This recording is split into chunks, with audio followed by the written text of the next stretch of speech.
thank you for coming. It's a great pleasure for me to share our recent research about robust physical world attacks on deep learning models.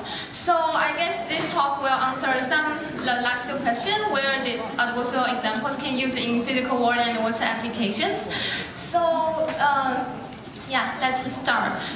Thanks for Alex for the background introduction. So we get a lot of knowledge about adversarial learning and adversarial examples and how these deep neural networks can be fooled eventually. And here is a little bit background of like where and how the how the deep neural networks has been applied to different domains of our daily life and physical world. For instance, the autonomous driving has been developed for safety and convenience purpose. The intelligent treatment has been trained to improve the quality of healthcare. And also the smart city has been built in Chicago and New York to help save energy and also make our life more convenient. Also, in the domain that we care about the most here, in some security domains, for example, in malware detection and fraud detection, even use different biometric recognition systems to build a security system to help protect both the business and personal information.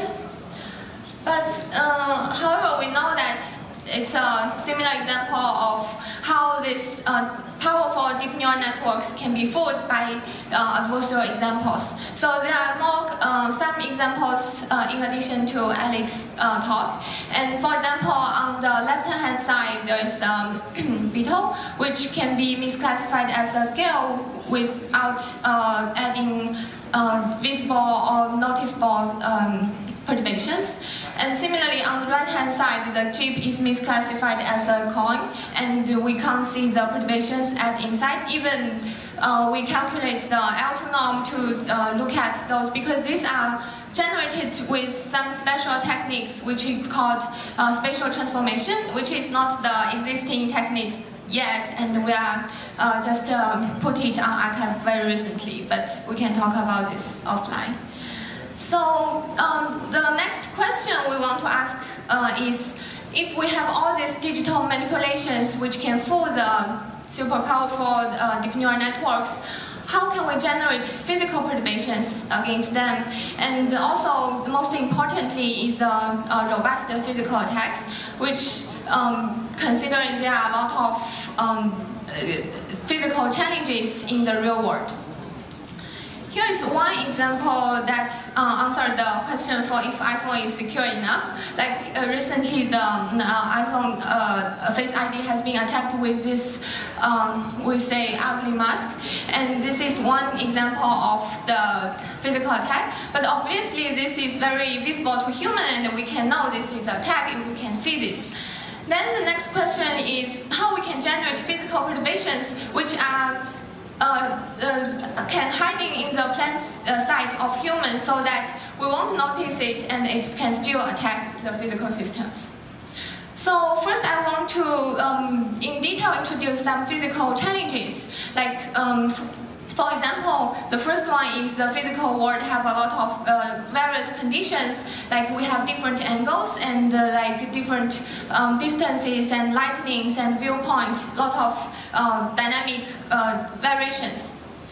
And the second example or challenge is that in physical world, if we generate some perturbation, we can only put it on the object itself instead of on the whole whole background image. So this is an example showed before, but we can see the perturbation is added everywhere, including the background. But if this way, we can't fabricate it in the physical world. And also, we also need the perturbation to be visible, which is different with digital adversarial examples, because we know the cameras have to proceed this capture those difference. If the perturbation is too small, then even if human can't perceive it, and the camera itself can capture the perturbation, and it won't fool the physical systems.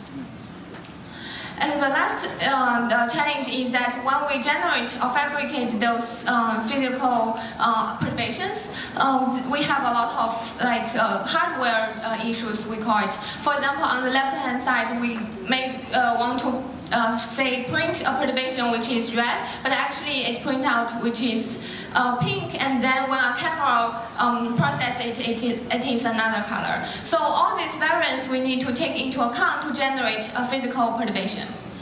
And next I will address these challenges one by one, and then to introduce how we can generate those physical perturbations by taking these challenges into account.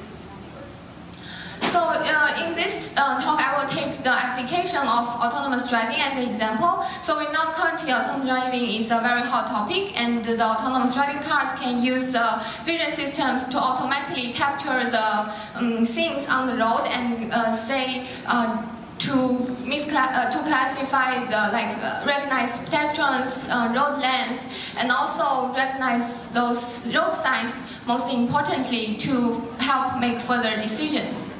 So here I want to introduce how we can generate some small perturbations on the road signs and for the classifiers of based on deep neural networks.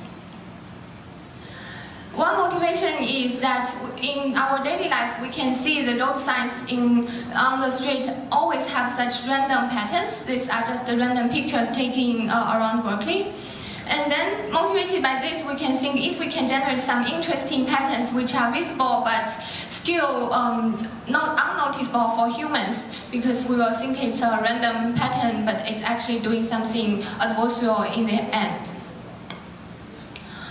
So here, we know that, thanks to Alex's talk, we know there are a lot of ways to generate adversarial examples in digital world, and this is one typical optimization-based generation perturbation method, which is the delta here is perturbation, and then we use an LP norm to minimize the magnitude of the perturbation. And the J here is a loss function. And the goal is to perform this white box attack, which targeted to attack the F theta. And X plus X is the original instance, and plus delta will be the original instance added with the perturbation added. And the Y star here will be the targeted attack, which we want to perform a white box and targeted attack. However, by modifying this digital world optimization-based attacks, what we need to take into account is the first challenge, which is various physical world conditions. For example, take the road sign as our illustration here. We take the road signs with different angles and distances, and then use normal pipeline for autonomous driving car, which is Yang LeQuan's paper in 2008, and to generate, to plot this bounding box around these stop signs taken with different environments, and then collect those, we call it a victim set, into account to optimize this loss function, so that we will kind of generate similar with a kind of universal perturbation which can perturb or which can attack the stop signs under different conditions. And the next challenge we want to take into account is the object. So we know that the physical world perturbation can only be added onto the object itself, and also we want to make the perturbation to be meaningful with, say, meaningful shape or meaningful colors. So here we use a mask to do a spatial constraint perturbation, which will constrain. For example, in the stop sign, we can constrain the perturbation within the octagon so that the perturbation won't be added to the background. And also we can generate all types of masks so that it will be meaningful for human. So there are two types of attacks in our trials. First is a subtle poster, which is we still want to generate some invisible attacks and try out if it works in the physical world. And the other is a camouflage sticker perturbation, which we will say mimic the random patterns on the road sign and see if we can perturb those, attack those classifiers. So we call this hidden in the human side so that even we can see it and we don't think it's adversarial or we don't replace the sign. So we propose to use this mask to counter the physical challenges of spatial constraint. And the next challenge we need to address is printer fabrication in physical world. Here we use this NPS score, which is we need to initially get a set of RGB tuples, which can be processed or printed out clearly by the printer. And then for this P is a set of those RGB tuples which is printable, and then we will constrain our generated perturbation to be as close as possible with this printable tuples. And here this will be dependent on different printers. So with these printers, we can generate printable colors, and then it can have a better chance to attack the deep neural networks.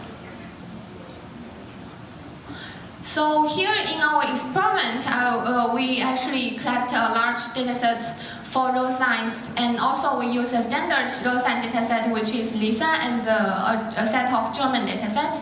And for both, we train a classifier with relatively good classification accuracy. And then for the German dataset, because our goal is to attack the stop sign, US stop sign, so they are slightly different, and this is a good chance to see how the transferability works for our attack. So here we also, because we are targeting on the stop sign misclassification, we also propose standard or the testing pipeline. One is called a stationary attack, stationary test, which we control the environment condition to be certain angles and distance, and also lightning, and then we test the generated perturbation to see if it can attack on the different conditions. And the other is a dynamic test, which we use a drive-by test that we control the car to drive at certain speed, and we put the stop sign stationarily at the roadside. Also, we use iPhone and also Android phone, which has two different resolutions to take the videos. The way we do is that by getting the video, we will sample K frames from each video and then do the classification. And later I will show the video. We vary the K for the frames, and it doesn't have large difference. So here I want to show some examples for those generated adversarial perturbation in physical world. The first two is called the settle poster, like for the stop sign and the right turn sign. The good thing for the right turn sign is that it's black inside for the arrow, so we make it slightly white by optimizing those perturbation, and it still works. So all the stop signs here will be misclassified as a speed limit sign, which will generate severe security consequences. And the right turn sign here will be misclassified as a stop sign, which also is very dangerous if you suddenly stop your car. So on the third and the columns after the third, we generate such so-called camouflage attack. For example, we constrain the perturbation within the letters love and hate, and then it works very well under different angles and distances, like different viewpoints. And also there are the art perturbation, which is we just use some white and black stickers and put on the stop sign, and it's also as long as we can find the right position, and it works well to attack such good deep neural network based classifiers. And here is the video. So this is the first one is the art perturbation. So the car driving by, and then it's consistently misclassified. On the left column, it consistently misclassified the stop sign as a speed limit at 55. And this is subtle perturbation, and we can see almost all the way down the left-hand side is misclassified as 45.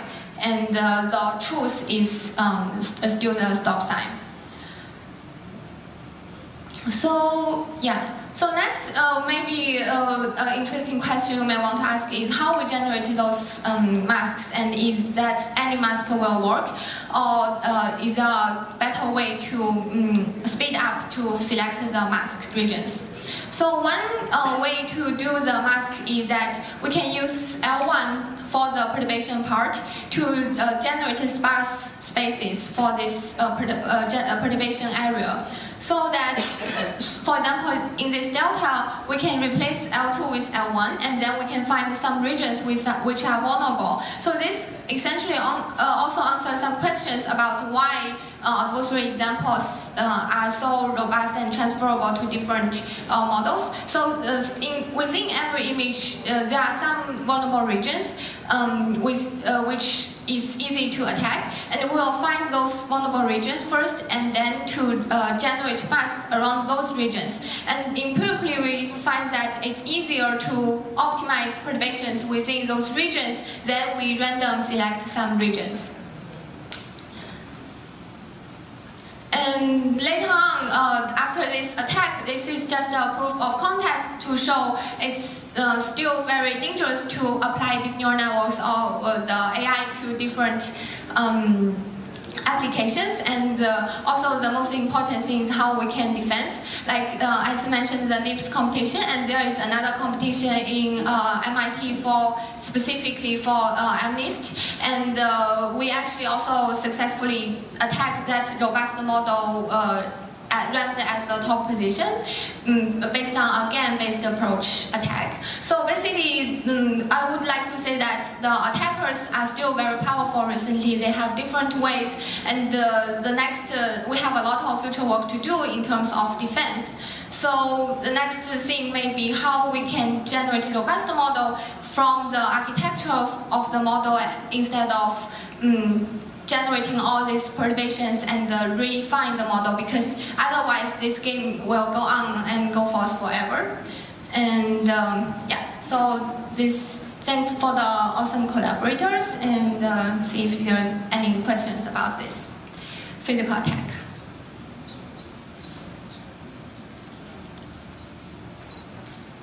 All right, thank you so much. Any questions out there? Oh, come on, guys. Oh, you have one question. People are always tired around lunchtime, am I right? Come on. I'm trying to be faster too, so that I can get lunch. That's so considerate. Can we clap for her for that? Oh wait, there's a question. We'll clap. Let's clap. Thank you. That's great. Yes, there's a question. Okay, I'm not an AI guy, so I'm just curious. So you have these physical attacks and try to fool some models for this science. So I suppose different companies, different products, maybe use different algorithm or model to scan to identify this stuff. So I just want to clarify the robust here in your talk. Does it mean if the different victims maybe have different models, can your attack still can handle them? I mean, still can fool them? Or how do you handle the variance of the models for recognizing this size? Okay, very good question. So that's related with the transferability we mentioned before, also in Alex's talk. So one fascinating property of adversarial example is that it's transferable, which is not quite understandable yet, and we are trying to use some theoretical method to prove transferability.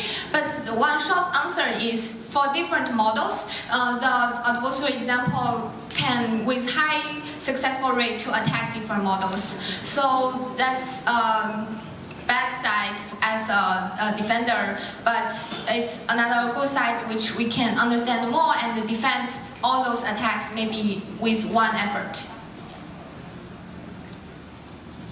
You know, you've been filming everything. What kind of phone do you have? How much space do you have? iPhone 7 Plus. Okay. How many gigabytes? 256. That makes sense. This man is filming everything. Okay. Okay, my question is, I'm very concerned about how your technique can cause autonomous driving accident. Yeah, if autonomous driving uses like similar classifiers, it will be very concerned. So we just use this technique to just remind people that more work need to be done within the autonomous driving cars before you go onto the road. And then we're also testing, we use a PX2 Tesla unit specifically for, so actually that PX2 is used in Tesla. So we are using that to test our algorithm as well to try to be as close as possible with the real autonomous driving cars and hopefully can provide some insight for defense. I'm gonna have to charge you for that one. No, I was kidding. All right, any other questions? All right, well, thank you so much. We actually have a special guest, Li Xiaoming, who's going to present you with a gift. Is it another really heavy trophy? Oh, gosh. I'm not kidding, they're really heavy, so be prepared.